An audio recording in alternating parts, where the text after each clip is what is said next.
The beautiful Spencerian handwriting was a little tremulous, but that was not surprising.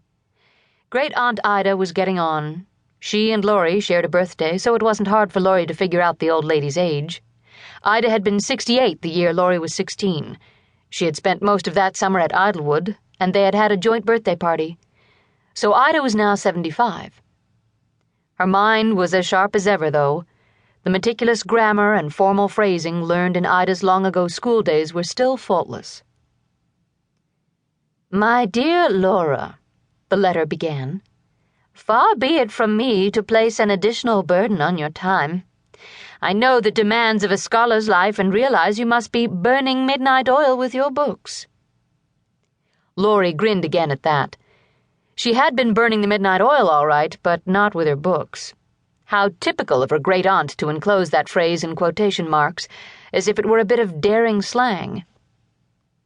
"However," the letter continued, "it has been some weeks since we last heard from you, and naturally we are concerned over your well-being.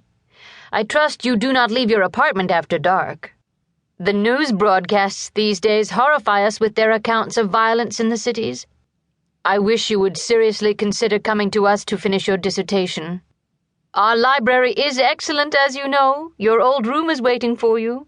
You would have the advantages of healthy country air and good food, instead of the sandwiches on which you no doubt subsist. I cannot believe you would patronize establishments of the sort we see on television. Surely the waiters and waitresses constantly singing and dancing in the aisles would be enough to disturb one's digestion, even if the food were edible, which, I understand, it is not." Laurie's grin broadened.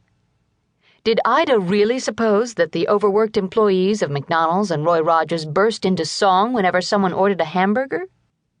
The old lady had never set her sensible Oxfords inside such a place. Indeed, the very idea of Ida, or Uncle Ned, or dear fluttery Aunt Lizzie munching French fries at a fast food restaurant sent Laurie's imagination reeling. So they wanted her to return to the old family homestead, safe from the dangers of the city. Naive as they were, they watched enough television to be aware of those dangers, including some Ida was too proper to mention. Wouldn't they just love to have her there at Idlewood, firmly under their collective thumb, supervising her diet and her young men, as they had done when she was 16? Remembering some of the young men Ida had considered suitable, Laurie rolled her eyes heavenward. Herman Schott, for instance. Ida had mentioned that Herman was still at home, still unmarried. Heaven save her from Herman and from Great Aunt Ida's matchmaking habits. And yet... Her cynical smile softened as the memories flooded back. There might be worse fates than spending a few months at Idlewood, many advantages to balance the horror of Herman and his kind.